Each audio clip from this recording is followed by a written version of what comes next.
Everyone in Mineral Wells thought they knew what happened to baby Kyle Collins. "Poor girl," they whispered. 19, alone, working nights with a newborn. Maybe she snapped. Maybe she couldn't handle it. The police thought so too at first. But Jenna Collins passed every test, every interrogation, every polygraph. She didn't hurt her son. Someone took him from that gas station on New Year's Eve, 1987, and for 19 years, nobody knew who. Then, in 2006, a bank employee in Dallas noticed something odd about a mortgage application, a small discrepancy in a birth certificate. 3 months between birth and registration. It seemed like nothing. It was everything. The Flying J station sat at mile marker 47 on Highway 180, exactly where the farmland gave way to scrub, and the radio stations started cutting out. During the day, it served truckers hauling livestock to Fort Worth and families driving between Abilene and Weatherford. At night, it belonged to nobody, just a fluorescent island in an ocean of Texas darkness. Jenna Collins had worked there since October, 3 months after graduating high school and 2 months before her life changed completely. The job paid $4.25 an hour, which wasn't much even in 1987, but it came with something most places wouldn't give her: understanding. When she showed up for her interview 7 months pregnant, the manager, Dale Sutherland, hadn't even blinked. "Night shift?" he'd asked, already filling out the paperwork. "Yes, sir." "You got someone to watch the baby?" "I will," she'd lied. Dale had looked at her over his reading glasses, the cheap kind from Walgreens that he was always losing, and nodded. He was 58, Vietnam vet. 3 grown daughters he'd raised alone after his wife left in 76. He understood what it meant to do what you had to do. "Graveyards 11 to 7. You show up on time, keep the place clean, don't steal, we won't have problems." She'd shown up on time every single night since. Kyle was born on December 1st, 1987, at Palo Pinto General Hospital. 6 pounds, 4 ounces. Perfect in every way except for the father, who'd left town 2 weeks before the birth. Travis Donahue, 22, construction worker, gone to find work in Odessa and never came back. Jenna's mother had died when she was 15. Her father drove long-haul trucks and was rarely home. She had no sisters, no close friends who weren't working their own jobs. So when Kyle was 2 weeks old and her small savings ran dry, she wrapped him in a blue blanket, placed him in an infant carrier, and brought him to work. Dale found out on her 3rd shift with the baby. He'd stopped by at 2 in the morning to drop off new inventory logs and found Kyle sleeping in his carrier on the counter beside the register, Jenna restocking Marlboros with one eye on her son. The little TV behind the counter was playing the tail end of The Tonight Show, Johnny Carson making jokes about Gary Hart's presidential campaign. "Company policy says no kids," Dale had said. Jenna's heart had dropped. "I know. I'm sorry. I'll find someone. Company policy also says I gotta do inventory checks at reasonable hours, not the middle of the damn night." Dale had picked up the clipboard, then glanced at Kyle. "My youngest used to sleep like that, like someone unplugged her." "How old?" 2 weeks. "You feeding him okay? Staying awake?" "Yes, sir." Dale was quiet for a moment, then sighed. "My back's been bothering me, so I probably won't be doing surprise visits for a while. Long as he doesn't cry so loud, we scare off customers." "He's a good baby," Jenna had whispered. "I can see that. Looks like my grandson did at that age." He'd turned to leave, then stopped. "You're doing fine, kid. Better than fine." Those words had kept her going through a lot of long nights. By December 30th, Jenna had her routine down. Kyle slept most of the shift in his carrier on the counter, woke twice for bottles she warmed with the coffee machine hot water. The night customers, mostly truckers and shift workers from the chemical plant, either didn't notice or didn't care. Some of the regulars knew him by name. Mr. Haynes, the cattle rancher, always asked how he was growing. The night crew from the plant chipped in and bought him a little stuffed dog for Christmas. December 31st started like any other shift. Jenna arrived at 10:45, 15 minutes early. Dale was finishing up, counting the register while the radio played Faith by George Michael. "Quiet night," he said, sliding the cash drawer closed. "Sold maybe 30 gallons since 6. Everyone's already where they're going for New Year's." "That's good," Jenna said, settling Kyle's carrier onto the counter. He was asleep, had been since she'd fed him at 10. "Means I can actually watch the ball drop." Dale smiled, reaching over to adjust the blanket around Kyle. "You got plans after work? Your dad coming home?" "He's in Nevada until the 3rd. It's fine. Me and Kyle will celebrate. 19's too young to spend New Year's alone." 20 in March, she corrected.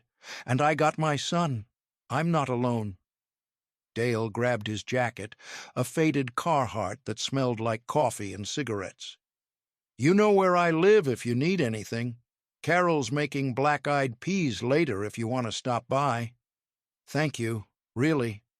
Lock up at 7 sharp, and hey," he paused at the door, "1988's gonna be better, for both of you." She wanted to believe him. The night crawled by. A handful of trucks stopped for diesel. By 11:30, Jenna was restocking cigarette cartons and humming along to "I Think We're Alone Now" on the radio. Kyle slept peacefully, exactly where she could see him. At 11:47, everything changed. The Peterbilt semi came in too fast, weaving between lanes before jerking to a stop at the diesel pumps. Jenna looked up and immediately saw trouble. The driver stumbled out, caught himself on the door, stared at the fuel pumps like he'd never seen them before. Drunk. He fumbled with the nozzle, dropped it, picked it up, tried to jam his credit card upside down into the payment slot. The card fell. He bent to retrieve it and nearly collapsed. Jenna glanced at Kyle, asleep, safe, right there, then back at the driver, who was now holding the diesel nozzle to his ear like a phone. If he drove off like that, he'd kill someone. If he passed out at the pump, she'd be dealing with paramedics all night. And if he somehow managed to fuel up while that drunk, he might blow them all sky high. The station was empty, highway empty, Kyle asleep, door 15 feet away, 90 seconds, tops. She walked out from behind the counter, looked back once more, still sleeping, still safe, and pushed through the glass door. The driver's name was Russell Kemp, though she wouldn't learn that until later. He wasn't just drunk, he was barely conscious. She physically took the nozzle from his hand, guided him to the curb, made him sit. "Sir, you need to... gotta get to Lubbock. You're not driving anywhere. Let me call... just need gas." She pumped 32 gallons while he rambled about an ex-wife and a dog and Lubbock. She kept glancing back at the station, at the lit windows, at Kyle's carrier visible on the counter. The pump clicked off. She holstered the nozzle, turned to get Russell's payment method, and heard the sound that would haunt her for 19 years. A car door, soft, careful, deliberate. She spun. 3 vehicles in the lot. Russell's semi, her Honda at the far end, and a dark sedan parked close to the building. Had that been there when she came outside? The sedan's engine started. Jenna ran. 15 feet felt like 15 miles. She hit the door so hard the glass rattled. The carrier sat on the counter exactly where she'd left it. Empty. The blue blanket still held the indent of Kyle's small body, still warm from his heat. Through the window, she saw taillights, the sedan accelerating north on Highway 180, already past the far pumps, already disappearing into the December dark. She screamed once, a sound torn from somewhere deeper than her lungs, then grabbed the phone and dialed 911 in 1993, but it lasted 3 weeks before she had to explain about Kyle, and the guy didn't call again. She understood. Who wants to love someone whose heart is buried with a ghost? Every birthday, every Christmas, every New Year's Eve, she marked time. Kyle would have been 5, started kindergarten, would have been 10, learned to ride a bike, would have been 15, gotten his learner's permit, and every December 31st, no matter what, she drove the 70 miles back to Mineral Wells and sat in the Flying J parking lot from 11:47 to midnight, watching the door, waiting for something that would never come. Dale Sutherland moved to Arizona in 1997. Agent Caroline Mercer retired in 2003. Russell Kemp got sober and never knew he'd been part of someone's nightmare. The Flying J changed owners twice. The new people never knew about the baby. Life went on for everyone except Jenna. In 2005, she turned 30. Still alone, still working at the same Wichita Falls grocery store, still keeping a box of Kyle's clothes she couldn't donate, 47 photographs she'd memorized, a birth certificate that proved he'd existed for 1 month. People who knew her story thought she should let go, move on, live her life. They didn't understand that Kyle was her life. Even gone, especially gone, he was all she had. On December 31st, 2005, she made her annual pilgrimage to the Flying J, parked in the same spot. At 11:47 p.m. exactly, she closed her eyes and said the same prayer she'd said 17 times before. Please let him be safe. Please let him be loved. Please let him know I didn't leave him on purpose.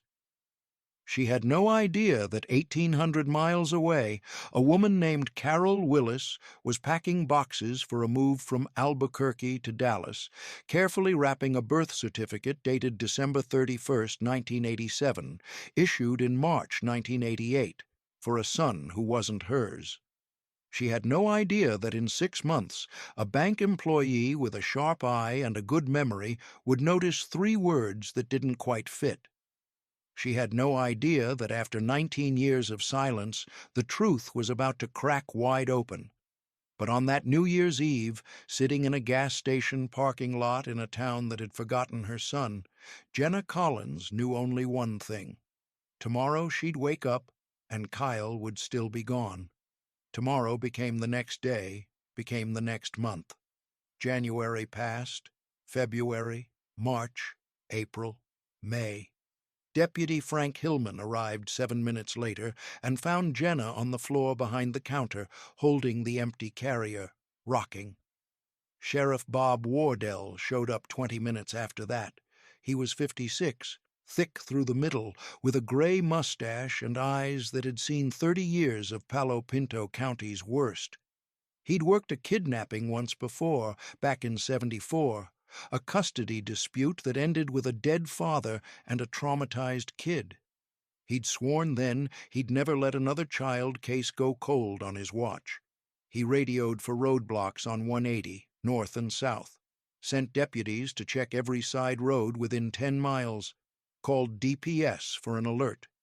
At 12:17 a.m. on January 1st, 1988, 17 minutes into the new year, law enforcement across 3 counties was searching for a 1-month-old infant in a white onesie with blue teddy bears. They found Russell Kemp's semi at a rest stop 8 miles north at 12:45. Russell was passed out in the sleeper cab, snoring. They arrested him anyway. His blood alcohol was .21, nearly 3 times the legal limit. At 6 a.m., Sheriff Wardell interrogated him personally in the county lockup interview room that smelled like disinfectant and fear. "Did you see anyone else at that station?" "Just the girl."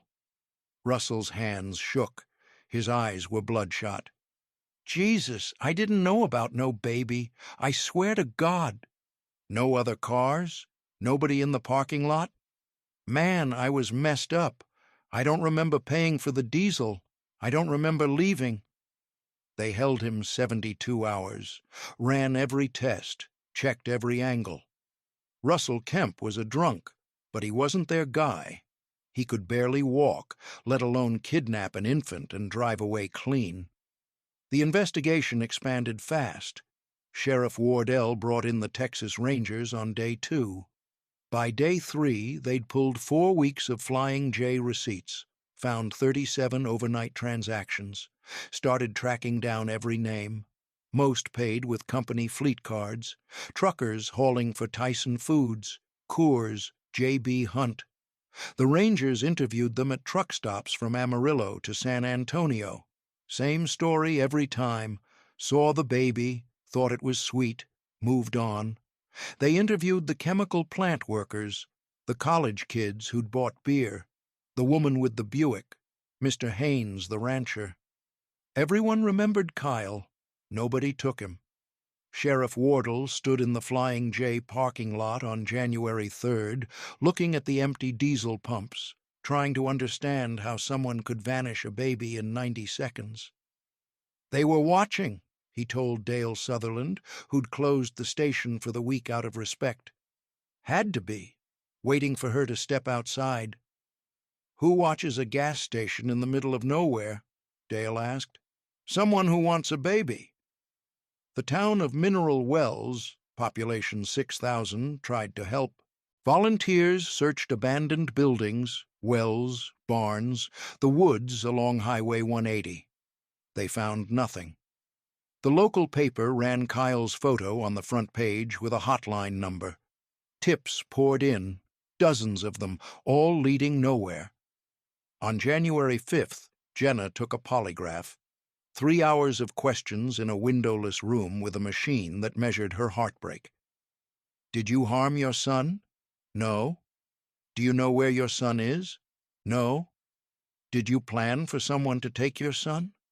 No. She passed every question. The examiner's report. Subject shows no deception. Genuine emotional distress consistent with trauma. But that didn't stop people from talking. In a small town, everyone had a theory. Maybe she sold the baby. Maybe she gave him away. Maybe she had postpartum something or other and snapped. The whispers followed her to the grocery store, to the bank, everywhere. Dale Sutherland heard the rumors and got angry in a way his daughters said they'd never seen. He stood up in church that Sunday and told the whole congregation exactly what he thought of people who gossiped about a grieving mother. Several families left in the middle of his speech. He didn't care. On January 8th, FBI Special Agent Caroline Mercer arrived from the Dallas field office. She was 43, 15 years in child crimes, and she'd learned not to show families how many cases like this ended badly. She sat across from Jenna in the sheriff's conference room. In the weeks before Kyle was taken, did anyone pay unusual attention to him? Jenna had been asked 50 times. Just normal comments. What a sweet baby. That kind of thing. Any women seem particularly interested? A few. Maybe a week before Christmas there was one. She bought cigarettes and asked how old he was. Said she had a son once, but he died. Agent Mercer leaned forward. What did she look like? 30s, I think. Brown hair, regular. How did she pay? Cash. Did you see what she drove? No. The security camera footage from that week had already been recorded over.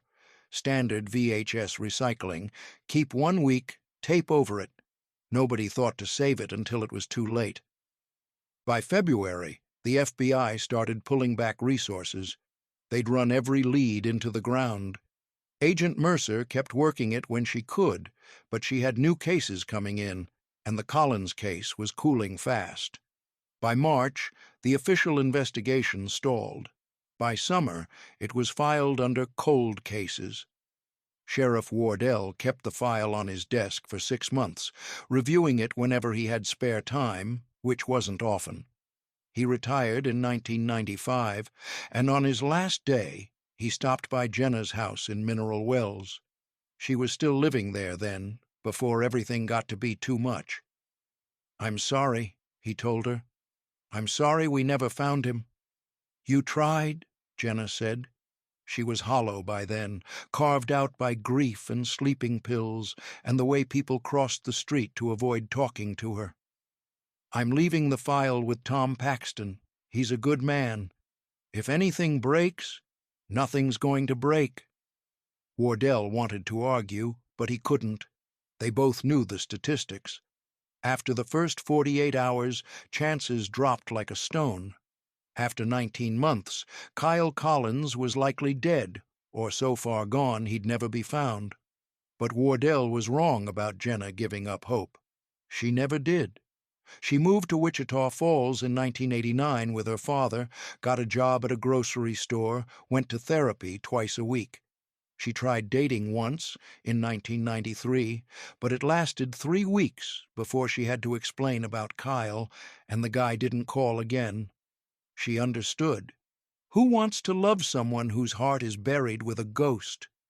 Every birthday, every Christmas, every New Year's Eve, she marked time. Kyle would have been 5, started kindergarten, would have been 10, learned to ride a bike, would have been 15, gotten his learner's permit, and every December 31st, no matter what, she drove the 70 miles back to Mineral Wells and sat in the Flying J parking lot from 11:47 to midnight, watching the door, waiting for something that would never come. Dale Sutherland moved to Arizona in 1997.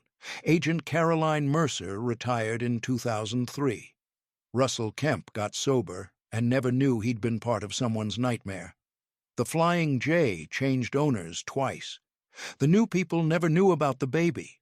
Life went on for everyone except Jenna. In 2005, she turned 30, still alone, still working at the same Wichita Falls grocery store, still keeping a box of Kyle's clothes she couldn't donate, 47 photographs she'd memorized, a birth certificate that proved he'd existed for 1 month.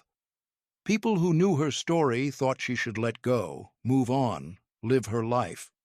They didn't understand that Kyle was her life. Even gone, especially gone, he was all she had. On December 31st, 2005, she made her annual pilgrimage to the Flying J, parked in the same spot. At 11:47 p.m. exactly, she closed her eyes and said the same prayer she'd said 17 times before. "Please let him be safe. Please let him be loved. Please let him know I didn't leave him on purpose."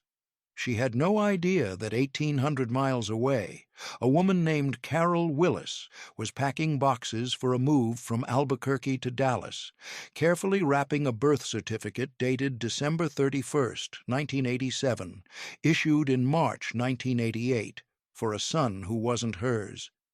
She had no idea that in 6 months, a bank employee with a sharp eye and a good memory would notice 3 words that didn't quite fit. She had no idea that after 19 years of silence, the truth was about to crack wide open. But on that New Year's Eve, sitting in a gas station parking lot in a town that had forgotten her son, Jenna Collins knew only one thing. Tomorrow she'd wake up and Kyle would still be gone. Tomorrow became the next day, became the next month. January passed. February, March, April, May. On June 14, 2006, Jenna's phone rang at 9 in the morning. She was getting ready for her shift at the grocery store, drinking instant coffee, trying not to think about the fact that Kyle would have been 18 and a half now. The voice on the other end was official, careful, male. "Ms. Collins, this is Detective Raymond Torres with the Dallas Police Department. I'm calling about your son." Robert Chen had worked at First Republic Bank in Dallas for 11 years.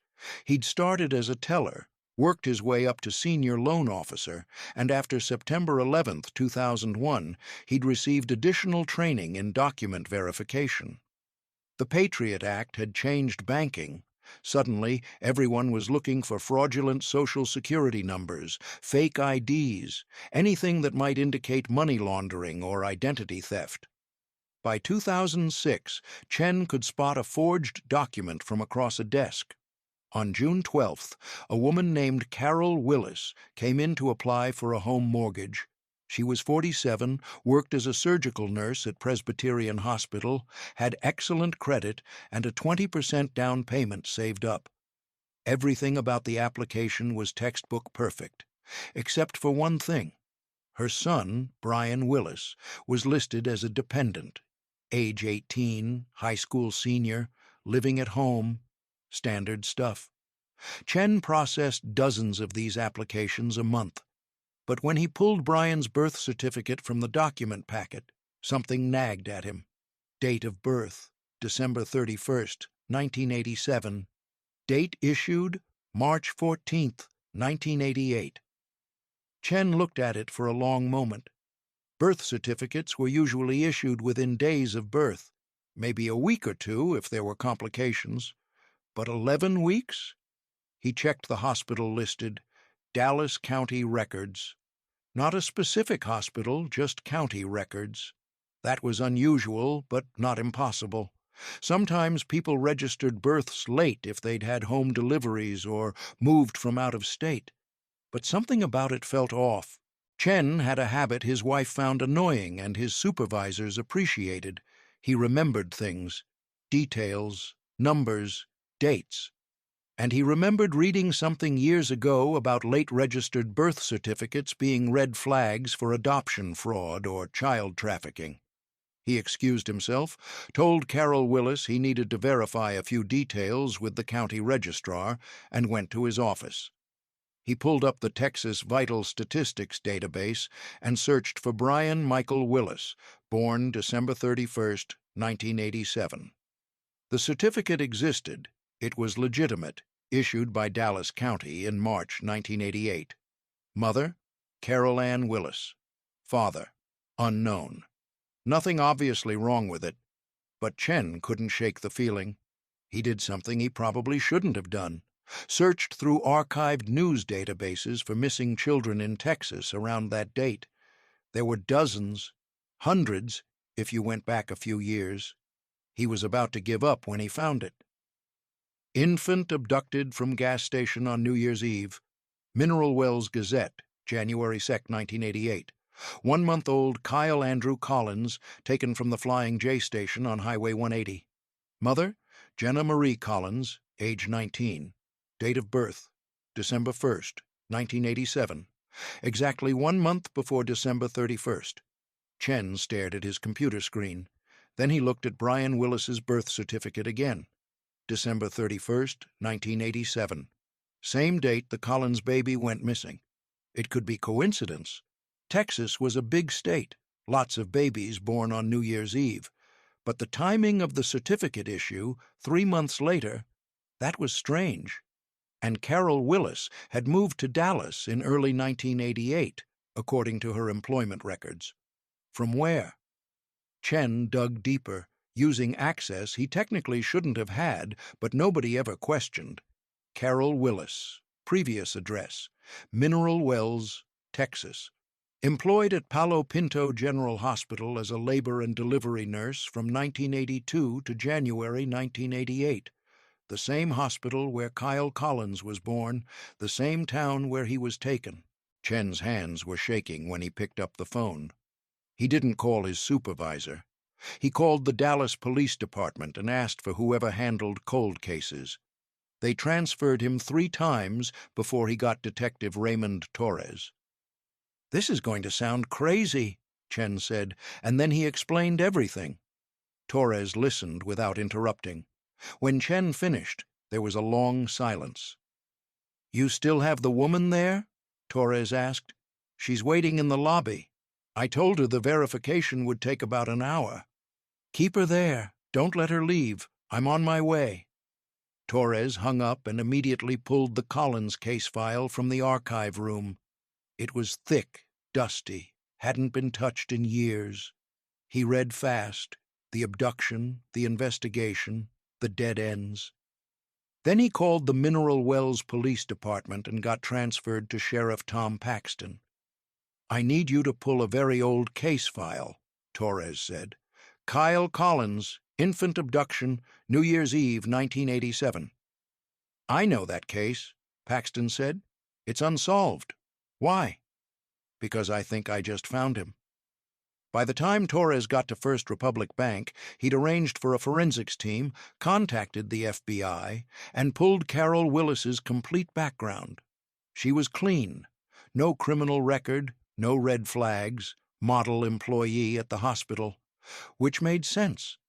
The best way to steal a baby and get away with it was to be the last person anyone would suspect. Carol was still in the lobby when Torres arrived, reading a magazine, waiting patiently for her mortgage approval. She looked up when he walked in, a tall Hispanic man in a suit, Dallas PD badge clipped to his belt, and something flickered in her eyes. Just for a second. Then it was gone, replaced by polite confusion. "Mrs. Willis, I'm Detective Torres. I need to ask you a few questions about your son." "Brian? Is he okay?" The concern sounded genuine. Probably felt genuine, Torres thought.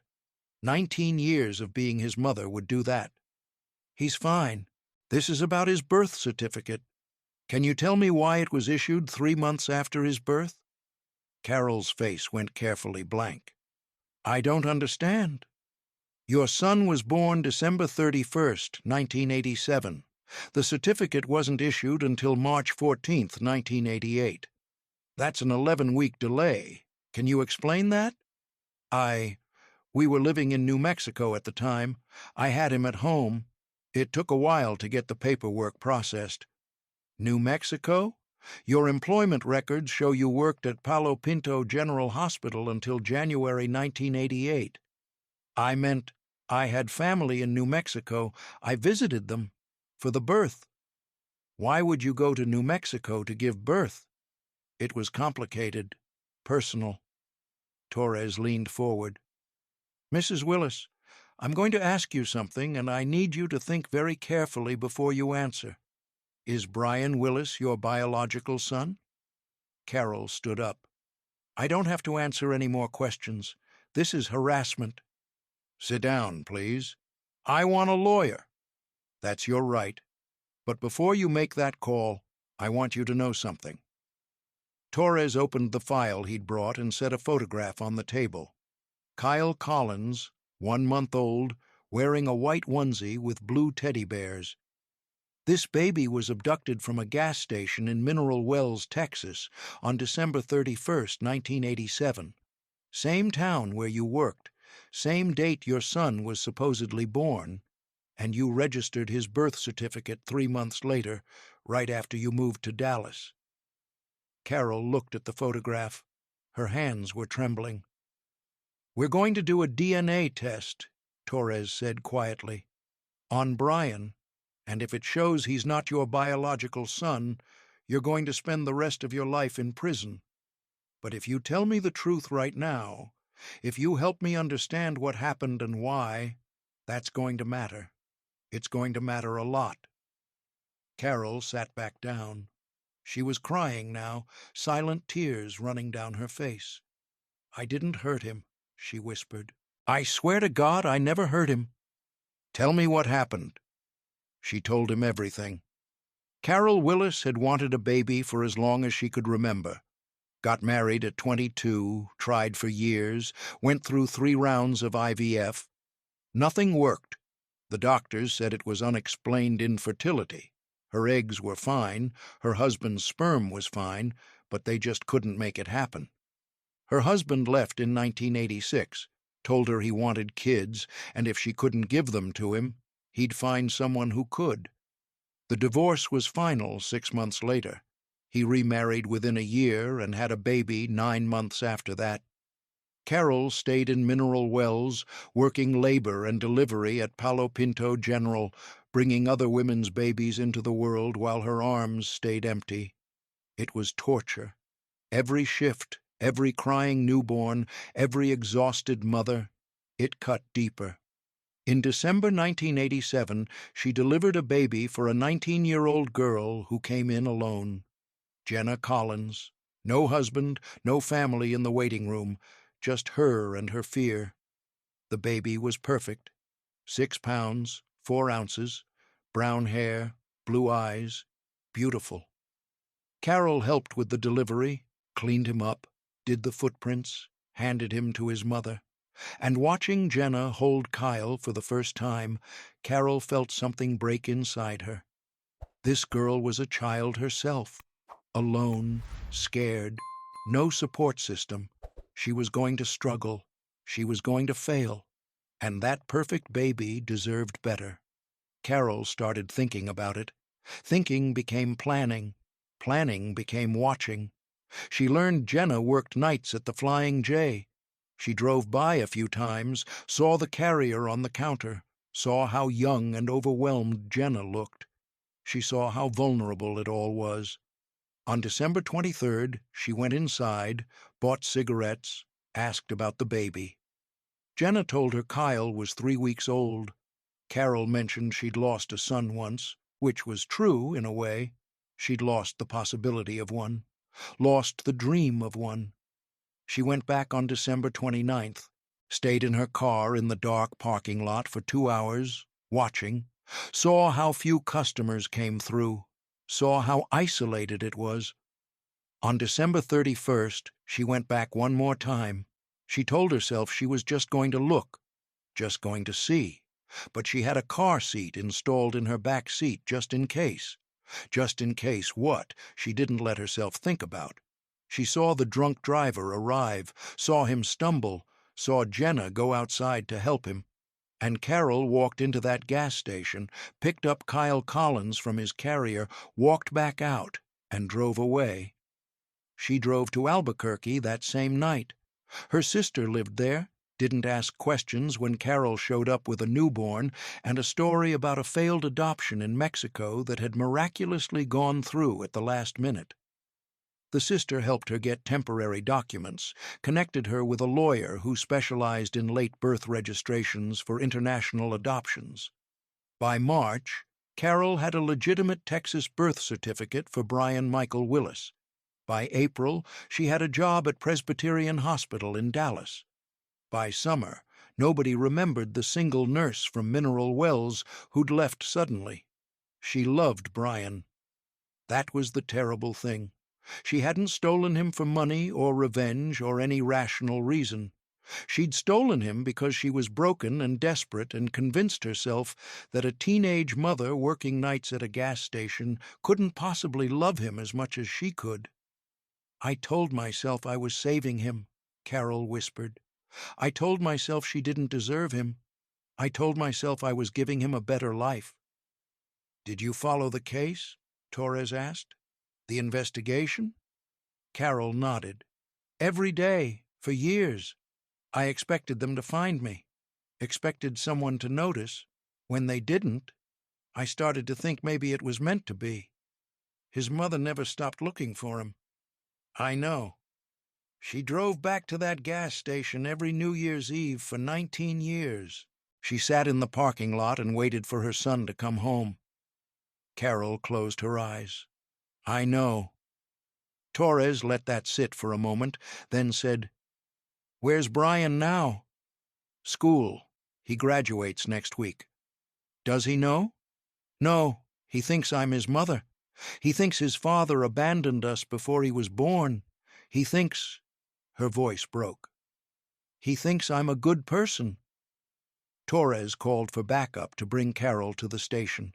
Then he drove to Memorial High School and pulled Brian Willis out of his AP calculus class. Brian was tall, athletic, brown hair starting to show some curl. He had his mother's, Jenna's, blue eyes. He walked out of the classroom confused, maybe a little worried he was in trouble for something. Torres took him to an empty office and said, "I need to talk to you about your mother." "Is she okay? Did something happen?" "She's fine, but there's something you need to know, and it's going to be very difficult to hear." He told him. All of it. The abduction, Carol's confession, the DNA test they'd need to confirm, but that Torres already knew would match. Brian sat there in silence for a long time. Then he said, "You're telling me my mom kidnapped me?" "Yes." And my real mom, this Jenna person, she's been looking for me? Yes. For 19 years? Yes. Brian stood up, walked to the window, looked out at the parking lot where kids were heading to lunch. His whole life had just exploded, and Torres could see him trying to hold the pieces together. Does she want to meet me? We haven't contacted her yet. We wanted to confirm everything first. But yes, I think she very much wants to meet you. And my mom, Carol? She's going to prison? Yes. Brian turned around. His eyes were wet, but his voice was steady. Can I see her? Before whatever happens? Torres thought about it. Yes, but I'll need to be there. They brought Brian to the Dallas police station where Carol was in an interrogation room. When she saw him walk in, she started crying again. I'm sorry, she said. I'm so sorry, baby. I'm so sorry. Brian sat down across from her. He looked at this woman who'd raised him, who'd packed his lunches and driven him to baseball practice and helped him with his homework, who'd loved him completely for 18.5 years. Why? He asked. Because I was selfish, because I was broken, because I convinced myself I deserved you more than she did. Did you love me? So much, more than anything. Then how could you do this to her? How could you let her think I was dead? Carol didn't have an answer for that. There wasn't one. Brian looked at Torres. Can I meet her? My real mom? Jenna Collins drove to Dallas in a daze. Detective Torres had called her that morning. We found your son. And the words didn't make sense. Couldn't make sense. Kyle was gone. Kyle had been gone for 19 years. Finding him was impossible. But Torres had explained about the bank employee, the birth certificate, Carol Willis's confession, and he'd explained about Brian, 18 years old, high school senior, alive and healthy and wanting to meet her. Jenna's father drove her to Dallas. She couldn't stop shaking, couldn't believe it, kept thinking she'd wake up and it would be another dream, another cruel trick her mind played on her every December 31st. They met at the Dallas Police Department in a conference room that smelled like coffee and old carpet. Torres was there, and a female detective named Sarah Ortiz, who specialized in victim services, and a police psychologist who'd worked with reunification cases before. And then Brian walked in. Jenna stood up. She'd seen his photo. Torres had shown her, prepared her, but seeing him in person was different. He was so tall, so grown. But he had her eyes, and Kyle's baby face was there in the shape of his jaw, in the way he stood with his weight on one leg. Hi, he said. His voice cracked a little. Hi. Jenna didn't trust herself to say more. They sat down across from each other.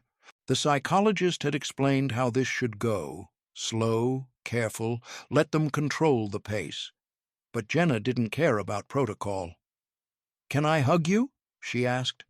Brian nodded. She stood up and so did he, and when she put her arms around her son for the first time in 18.5 years, she felt something that had been broken in her since 1987 start to mend. Not heal, it would never completely heal, but mend. Enough to keep going. I looked for you, she whispered into his shoulder. I never stopped looking. I know, Brian said. They told me. They sat back down. There were so many questions, so much lost time, but they started simple. Do you play sports? Jenna asked. Baseball, first base. I played softball in high school. Really? I was terrible at it, but I tried. Brian smiled a little. What else? They talked for 2 hours, about school, about Brian's friends, about the life Jenna had built in Wichita Falls, about the box of baby clothes she'd kept, the 47 photographs, the blue blanket, about the fact that she'd named him Kyle, but he'd been Brian for almost his entire life, and she didn't know which name to use. Brian's fine, he said. It's what I know. Is that okay? Whatever you want is okay? Toward the end of the conversation, Brian asked the question Jenna had been dreading. Are you mad at her? Carol? Jenna thought about it. About the 19 years of grief, the therapy, the medication, the way people looked at her like she was broken, about the life she could have had with her son. Yes, she said honestly, I'm furious, but I'm also grateful she didn't hurt you, that she loved you, that she gave you a good life. I'm a lot of things right now. Me too. They agreed to take it slow. Brian would finish his last week of high school, graduate. Then maybe they'd spend some time together over the summer, get to know each other, figure out what their relationship could be after all this time. Carol Willis pled guilty to kidnapping and was sentenced to 25 years in the Texas Department of Corrections. Her lawyer argued for leniency. She'd given Brian a stable, loving home, never harmed him, was genuinely remorseful. The prosecutor argued that she'd stolen 19 years from a mother who'd done nothing wrong except try to survive. The judge gave her 25 years, but made her eligible for parole after 12. You stole more than a child, Judge Patricia Hendricks said at sentencing. You stole a mother's chance to watch her son grow up. You stole that boy's chance to know his real family. And you stole 18 years of truth from Brian himself. Those are not small crimes, regardless of your remorse. Carol was crying when they led her away. Brian was in the courtroom, but he didn't look at her. The story made national news. Mother reunited with son after 19 years ran on CNN, NBC, ABC. Reporters camped outside Jenna's apartment in Wichita Falls. Everyone wanted to know how it felt, what she was going to do, whether she could forgive Carol Willis. Jenna didn't do many interviews. She said what she needed to say. She was grateful to have her son back. She was grateful to Robert Chen for noticing what others had missed, and she was grateful that after 19 years of not knowing, she finally had answers. Dale Sutherland, retired in Arizona, saw the story on the news and called Jenna that night. I told you, he said, his voice thick with emotion. I told you 1988 would be better. You were 18 years off, Jenna said. But yeah, you were right. Sheriff Bob Wardell, 73 now and living in San Antonio with his daughter, also called. I'm sorry I didn't find him, he said. You tried. You did everything you could. That's what matters. Brian graduated from Memorial High School on June 22, 2006. His real mother and his grandfather sat in the audience and clapped when he walked across the stage. Carol Willis watched from a TV in the Dallas County Jail. That summer, Brian moved to Wichita Falls. Not permanently, he'd been accepted to UT Austin for the fall, but for 3 months, he and Jenna tried to build something from the wreckage of what they'd lost. It was awkward sometimes. There were long silences, moments when Brian clearly missed Carol and felt guilty about it. Times when Jenna looked at him and saw not the baby she'd lost, but the stranger he'd become. But there were good moments, too. Teaching him her grandmother's recipe for peach cobbler, learning about his love for astronomy, telling him stories about his biological father, who Brian had never been curious about before, but suddenly wanted to know. One night in August, Brian asked her about the gas station. Do you still go there? On New Year's Eve? I haven't since you came back. Do you think you will again? Jenna thought about it. No, I don't need to anymore. On December 31st, 2006, exactly 19 years after Kyle Collins was taken, Jenna didn't drive to Mineral Wells. She didn't sit in the Flying J parking lot watching the door. Instead, she stayed home in Wichita Falls with her son and her father. They watched the ball drop in Times Square on TV. At 11:47 p.m., Jenna closed her eyes, but this time she didn't pray for Kyle to be safe somewhere. This time she just said, "Thank you." Brian went to UT Austin in the fall. He called Jenna twice a week, came home for Thanksgiving and Christmas. Their relationship wasn't perfect, how could it be? But it was real. It was theirs. Carol Willis served her 12 years and was released on parole in 2018. Brian had visited her in prison a handful of times over the years, mostly because he felt like he should, not because he wanted to. When she got out, he agreed to meet her for coffee once. They sat across from each other in a Starbucks in Dallas, and neither of them knew what to say. "I'm sorry" didn't cover it. "I love you" was complicated. They finished their coffee in silence and went their separate ways. Jenna never met Carol, never wanted to. She'd forgiven her in the abstract, had to, for her own peace of mind, but she had no interest in looking at the woman who'd stolen her son. Robert Chen, the bank employee who'd started it all, received a commendation from the Dallas Police Department and a personal thank you letter from Jenna. He framed the letter and hung it in his office. Whenever someone asked about it, he told the story of how paying attention to details could change lives. The Flying J station on Highway 180 still operates today. New owners, same location. Most people who stop there don't know about the baby who vanished on New Year's Eve 1987. Don't know about the mother who waited 19 years. Don't know that sometimes the impossible happens and people come home. But Jenna knows, and Brian knows, and that's enough. In 2024, Brian turned 36. He's a data analyst for a tech company in Austin, married, 2 kids of his own. He talks to Jenna twice a week, visits on holidays. His daughter has his grandmother's blue eyes. His son has his grandfather's stubbornness. When people ask him about being kidnapped as a baby, he says it's complicated, which it is. He lost one mother and gained another and lost her again and found her back. He had a life that was built on a lie, but it was also his life. You can't just erase 18 years. But he also says this: he's grateful to know the truth, grateful to know Jenna, grateful that even though 19 years is a long time, it's not forever. Jenna Collins is 54 now. She still works at the same grocery store, though she's a manager now. She still lives in Wichita Falls. She's dated a little, but mostly she's content with her life.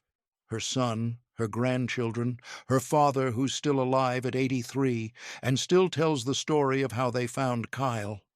She doesn't keep Kyle's baby clothes anymore. Donated them finally in 2010.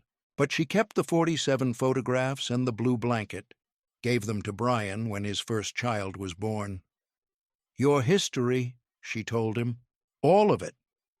On December 31st, 2024, 37 years after the worst night of her life, Jenna didn't drive to Mineral Wells. She stayed home, had Brian and his family over for dinner, watched her grandchildren play. At 11:47 p.m., she glanced at the clock, let herself remember for just a moment, then turned back to her son. "You okay?" Brian asked. "Yeah," Jenna said. "I really am." And she meant it.